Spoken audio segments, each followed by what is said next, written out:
The Oklahoma State Cowboys are not playing, man. Number one portal class in the country. You add another quarterback. You've got UCLA. You've got Wake Forest coming in. My head is really spinning. I cannot keep up with it all. I don't know how you are.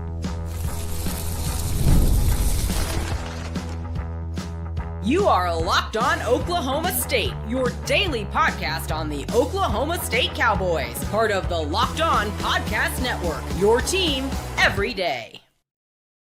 Yes! What is up, guys? My name is Mountaineer Paul. I am your host here. Welcome back into Locked On Oklahoma State, baby, where we're talking Cowboy football, Cowboy portal style. We're loving it, baby. We're loving it. It's late night. We don't give a shiznit. We're just here, man, for the party. Can't thank you guys enough for being here with me, late style, as we talk about what Eric Morrison Company have done here. Going to be brought to you by our friends at FanDuel, and usually we like to talk about with FanDuel $5 that are going to make you come holla. But on this one, we're talking about the college football playoff.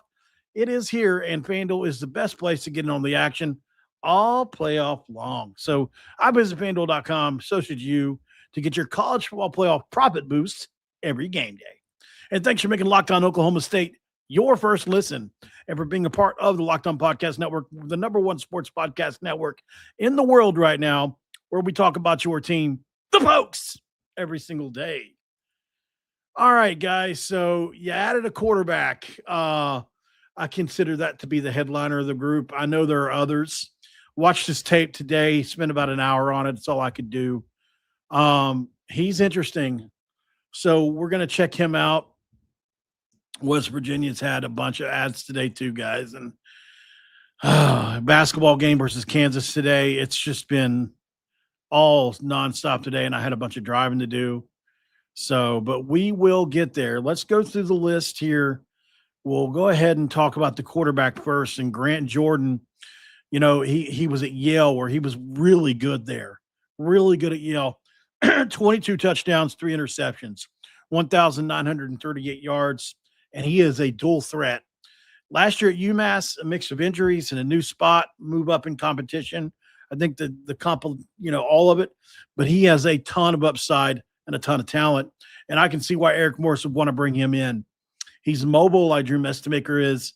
He's got a really good arm. I would say he's got a power 4 arm. Does he have power 4 brain? Does he have the great decision-making skills? At Yale, he did. I just think, he was on a really, really bad – UMass was probably the worst Division I football team in the nation last year. They were 0-12. They had very few good players on the team. So, just a horrible spot to transfer to, unfortunately for you. And that's what happened here. So let's get to the tape on him really quick. So some of this is a mixture of UMass, some of it's Yale, but you'll see on here, he not only is he elusive, but he's got a really good arm. On this first play, the ball shoots by him.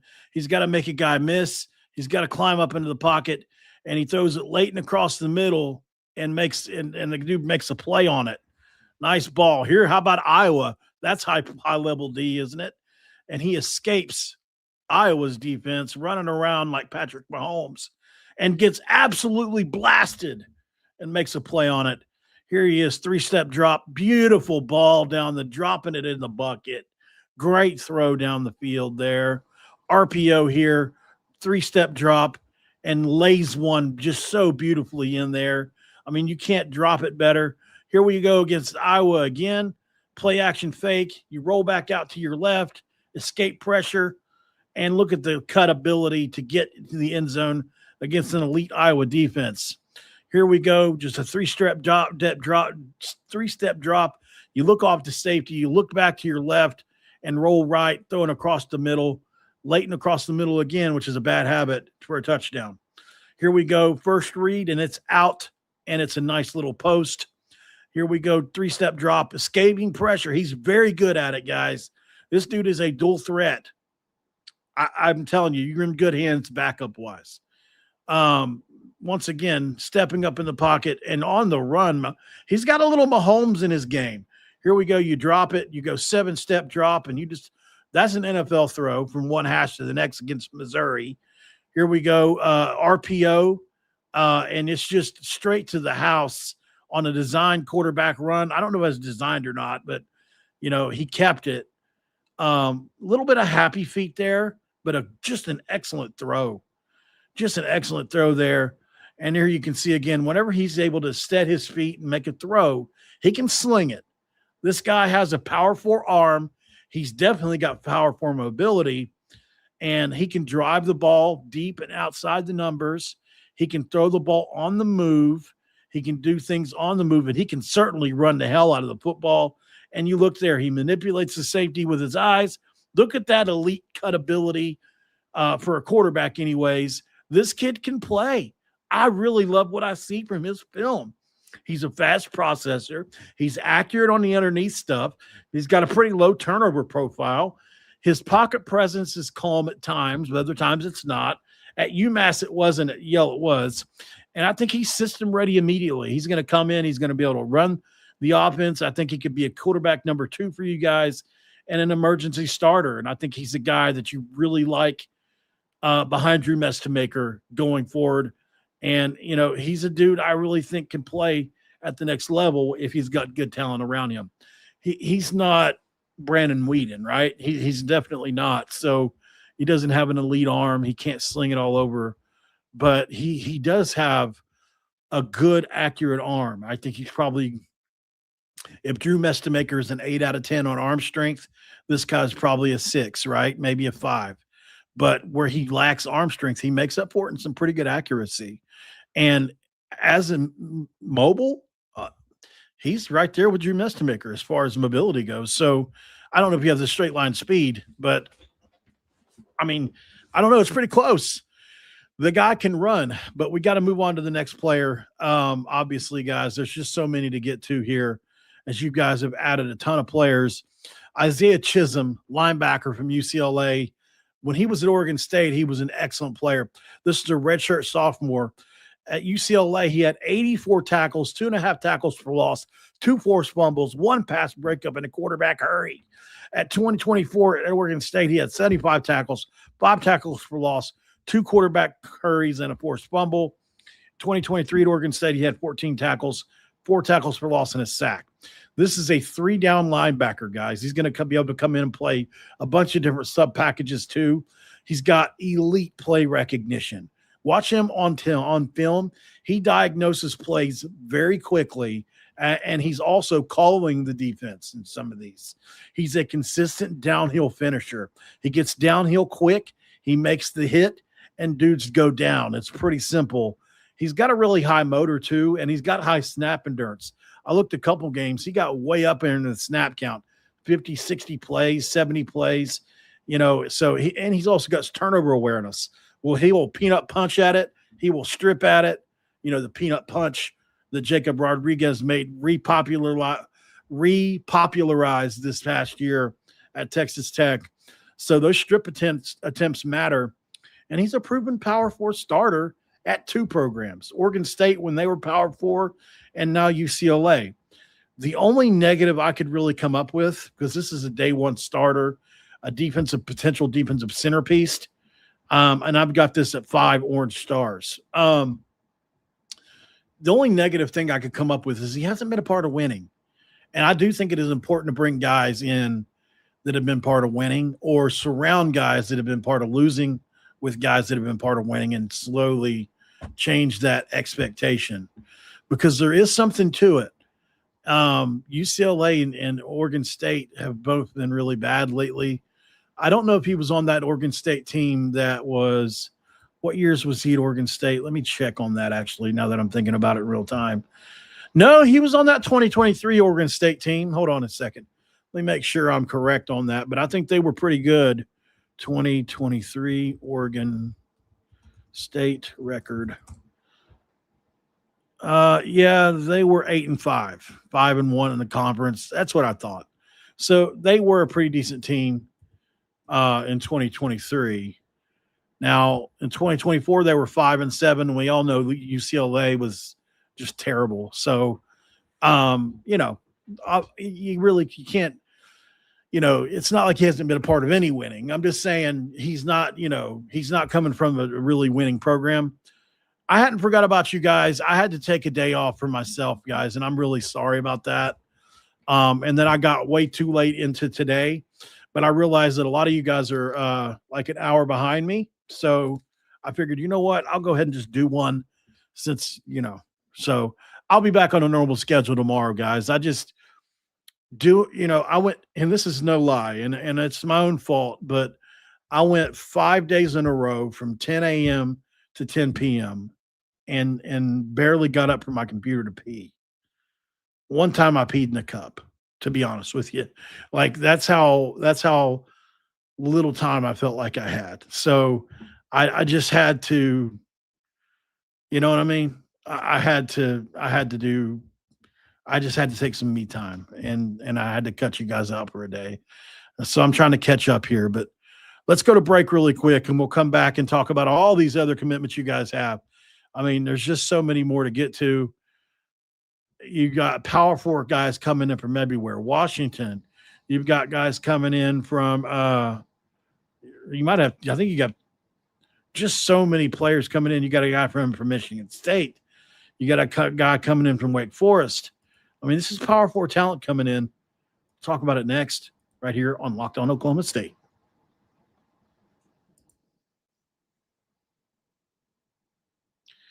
And of course, we can't go any further without talking about our friends here at FanDuel. And there's a reason for that. And that's because normally with FanDuel, we like the old saying, $5 is going to make you come holla.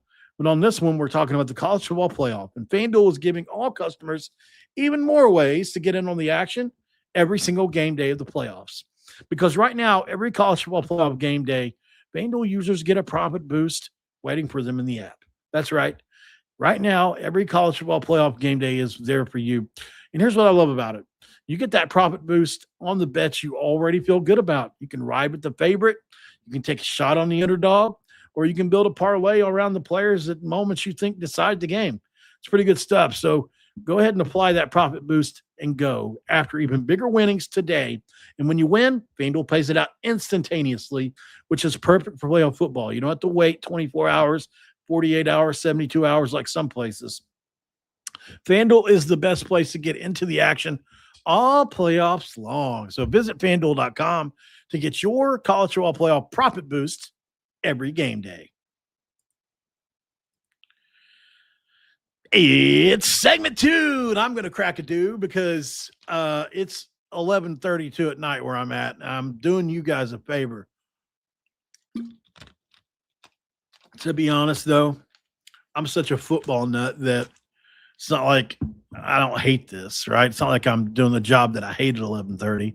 I legitimately enjoy doing this and I've become an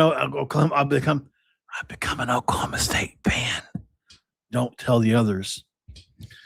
They have been possessive over me. I've been the last couple of days I posted stuff from Oklahoma State on my profile, and I've had some people come at me, son. You're not a West Virginia fan for real anymore. It's like, goodness gracious, man. Have you ever been, I mean, not that I don't want to do this. I volunteered, but have you never been asked to do something for your job before? Like, I just think people see this thing that we do is not a job, because it's like, it's the YouTube guy or it's a content creator. It's a job, man. I promise it's a job. I spend more time at work than you probably do, to be honest. Now, is it hard work physically? No, it's not, but mentally very hard. All right. So back into this just jumbled up mess of commitments from Oklahoma State. God dang, man. You guys are really pouring it on here. Vincent Holmes is a guy that, sophomore from Washington, was a 4-star recruit nationally, 24th rated safety in the 23 class. And, he played 11 games. He had a start versus Oregon where he had 2 tackles, but he's a long and rangy kid. He's got a smooth frame. He's got a really explosive closing speed, really physical downhill, and the upside. Oh my God, the upside. You're going to trade production for upside for now because he's going to probably offer that until he can get on board with the production. So I see him as a rotational safety with a starter ceiling, maybe this year even. And hell, maybe even they're expecting him to, gosh, I gave myself hiccups, come in and start right away. I don't know.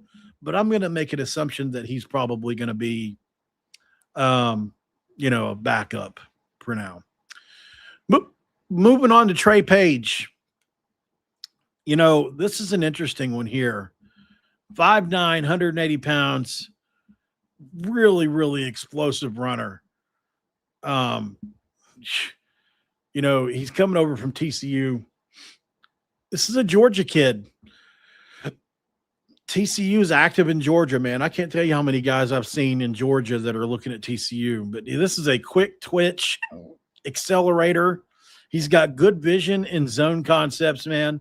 If you watch him, he's really good at either cutting it back against the grain or just reading it because, so much of zone is just feel and getting used to your offensive line and, being able to do that. He's got some natural one-cut ability, and boy, does he have that home run speed potential. So I think he'll be your second-string guy behind Hawkins. Maybe. He's going to be fighting for it. Let's say that. I think he's got potential to break out, though. You also said, gosh, guys, I've got myself hiccups here. So I apologize for that. Oh, goodness gracious, man. That sucks. All right, so I seem to have not put the school where this guy came in from. Did you guys get another player from Washington? Is that what I'm seeing here? Goodness gracious, you did. Jabin Hall. Let's see. Another running back by the name of Jabin Hall here. And I wasn't able to get to his tape today. I remember it. This is a high school running back. Excuse me, guys. I'm so sorry. I don't know where these have come from. I guess I could drink a Mountain Dew and it happened, but this is a high school running back. That's why I didn't have him.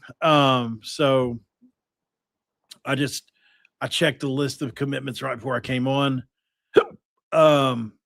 So 6 feet, 180 pounds. This is obviously going to be a developmental kid. The fact that he didn't sign earlier makes me think that, he's holding out for some reason. So I will do more research on him. But yeah, so he is a high school player and we'll see where it goes from there. Based on their ability to scout players up until now, it's definitely something to be excited about. You also have a big offensive line coming in, and Ashton Lepo or Lepo. I don't know how to get rid of these on camera. I've never had this happen. So, obviously coming in from Michigan State, this dude is 6'7", 270 pounds. Massive wingspan. I went and watched about 20 minutes of his tape before he came on. As a pass protector, which is what you guys are going to do, this dude has a ton of upside, man. He's got really light feet for his size. He needs to get stronger, but man, he's really technically pretty sound. This is a guy that I would be excited about if West Virginia got him. You're not looking at this guy, I wouldn't think, as a day one starter necessarily, but I mean, he could be. I don't know. He's from Grand Haven, Michigan. He 3-star player coming out of high school. He's a big frame guy. He added a lot of weight and strength between his junior and senior year of high school. I saw he can bend, and he plays with good pad level too. He's an all-around naturally coordinated kid. So will he continue to develop?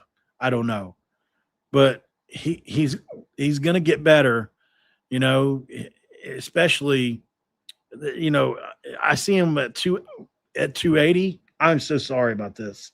So embarrassing. He's at 280 pounds. He's going to have to get bigger. There's just no way around that. 270, 280, whichever one it is.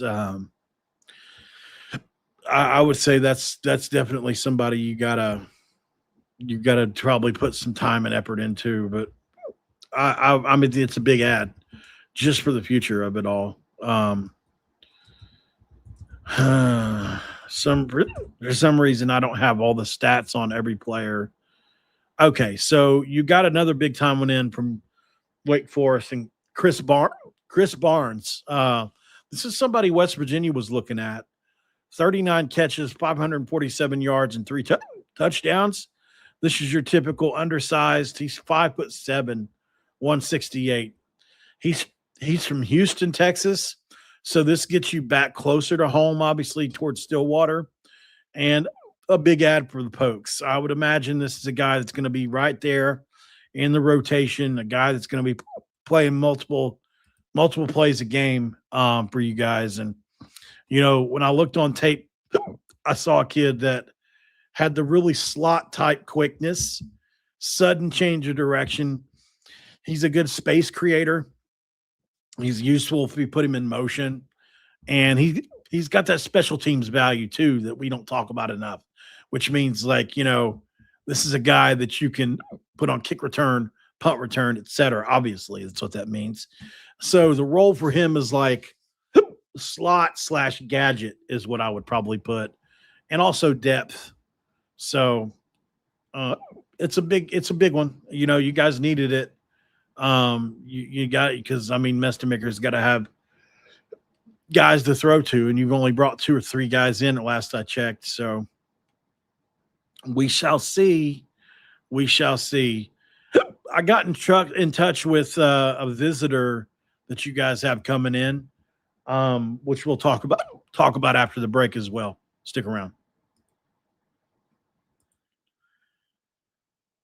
All right, guys. This episode of Locked On West Virginia. Oh, these hiccups have got me thrown off. Sorry. This episode of Locked On Oklahoma State are going to be brought to you by our friends at Rougiette College. Right now with Rougiette, let's talk about something most men don't bring up, but absolutely should. Stress from work, money, and life. It doesn't just switch off at night. And when it shows up at the worst possible time, Rougiette is ready to help take back control. Rougiette Ready is a next-generation prescription treatment created to support both the brain and the body so you can feel present, competent, and ready when the moment matters. It combines 3 clinically proven ingredients and 1 mint that dissolves under your tongue so it absorbs fast. It's easy to understand why over 150,000 men have made that switch. So if you're thinking about switching, now is the time.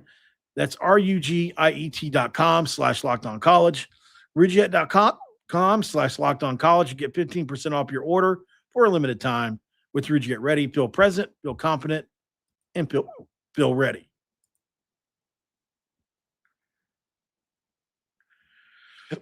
This is the most annoying thing, man. I can't believe that this has happened. I'm going to try to take another drink. I don't know if that'll help or not. I've heard to hold your breath. There's so many things. Somebody sent me I forgot now that I'm thinking about it. I got hiccups on stream one other time. And somebody sent me a hiccup. I don't know if it's a gag or what, but it's like is there such thing as like a hiccups device that cures hiccups? I don't know. Somebody sent it to me. I have no idea if it's even real or not. I never used it, but I wish it was around me. I would use it. All right. A lot of visits coming up, guys, which I have confirmed with agents on some of these. Jade Puckett's an interesting one. From Central Oklahoma. 63 tackles, 13 tackles for loss, 4 sacks. This is a violent downhill linebacker that's an elite blitzer. He will be visiting coming up this week. Zion Chapman from Florida International, guys. I went and looked him up. Massive guy, probably 300 plus pounds, 6'3". Let me actually, you know what? I need to be better. Sometimes I I'll just throw a number out there like 6'3", 6'4". I just need to confirm the height. On some of these guys, I did not type the height in. All right, Zion Chapman. Yeah, I've already got his. All right. Yeah, he's such a big dude. 6'4", 300. So I was right. Okay. I thought I remembered, but you never know. He's ranked the 225th guy in the portal. But I mean, I wouldn't watch this film. Actually, you know what's funny? I probably have some film of him here right now. In a weird way. Let me show you. I'll show you exactly what I mean. This is kind of funny. So I've been watching film on Jacksonville State here for the last, all day today. And the reason for that, obviously, is because West Virginia has picked up 3 players from Jacksonville State. So, it makes sense that I would be watching their offense since we have their 2 first-team all-conference. They have 2 first-team all-conference guards. They have 2 freshmen All-American on their offensive line, and they have 2 first-team all-conference guards. And then they had the number 1 rushing running back in the country. Yes, even above Cam Hawkins, or Caleb Hawkins, however you say his first name. And Cam Cook, who used to play at TCU. I'm not saying he's better necessarily, but I do think it's close between them. So anyways, the tape I was studying was FIU, just happens to randomly be. That just kind of hit me. So he is let's see, what number is he? Number 90. What's funny is on a lot of these plays that I was watching too, they weren't going anywhere. I bet you he had a lot to do with that. As my cat jumps, it's chaotic with me. Let's see if we can find him. Is that him on the 3 tech over the center? Hard to tell on that play. And he may not be in every play, but all right, let's see if we can find him on this play. I don't see him on that play either. Let's see if he's on. Oops. Maybe. There he is. See him right there. He's to the left of the center. His jersey's all rolled up. So, okay, I see him. He's a big boy. Big boy. There he is right there. He just drove. Yeah, I see him now. You guys see him right there, number 90? You'll see him on the first play. He's getting down in his stance right there over number 69. Yeah, I mean, he's a space eater, right? That's what he is. I wouldn't consider him, I don't know if he's necessary. Now, consider this, though. Just consider this. Jacksonville State had the best offensive line in the Conference USA this year. So, I mean, for whatever that's worth to you, there he is again, big number 9. Look at him. He got a hand on that one. It looked like big number 90, Zion Chapman. But yeah, so there he is. Obviously I've got a bunch of tape. I'll try to get some guys on, some of the guys that you guys have committed. I've got all 22 footage, which is what this is. If you're not sure what all 22 is, all 22 is just that version of film where you're looking above. It's not it's not what the TV, it's not what you would see on TV, right? It's what the coaches use. There's a database for it, but usually it's resigned for other coaches so that that you can get the other team's footage for the next week or whatever. But looking at that film there, can I just be honest with you? I don't know if I would want him or not. I mean, he's big, but I don't know. I mean, I watched Jacksonville put up like 250 on them there. He's in the middle of that defense. He is 6'4", 300 pounds, but looks like he's like, you can set him in the middle and maybe I don't know. I mean, I appreciate the visit for him, but I don't know necessarily that I would want him in there, guys. Just my opinion. Donnie Cheers is a guy you guys have visiting, 44 catches, 585 yards. He's coming in from Southeast Missouri State. He will be coming in on a visit. And then my buddy, Justin Benton. So I know Justin Benton very, very well. He's from Georgia. He's at East Carolina, who had a really good defense last year. So the reason I know Justin is because he committed to West Virginia out of high school, and he and I talked the whole way. I was extremely excited about him coming in. He has got a ton of potential, guys. So if you can get it out of him, he's got a chance to be an all Big 12 kind of player if he ends up coming to Oklahoma State. But I mean, he is worlds better than the big 6'4" guy that you had visiting. I don't mean to crap on anybody. But I'm just calling it like I see it. Zion Chapman, I don't know necessarily if I would want him, but that's just my opinion. He is visiting, I mean, if you just want to set him in the middle and have him eat up space, but I mean, I watched Jacksonville State move him around all game pretty much.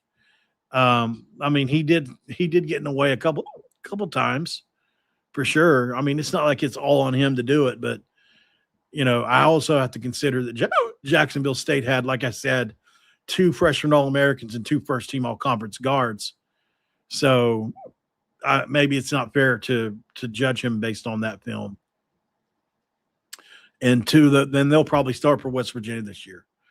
So at least one of them will. So I don't know. Maybe he's better than I think. I'm going to go try to get rid of these hiccups.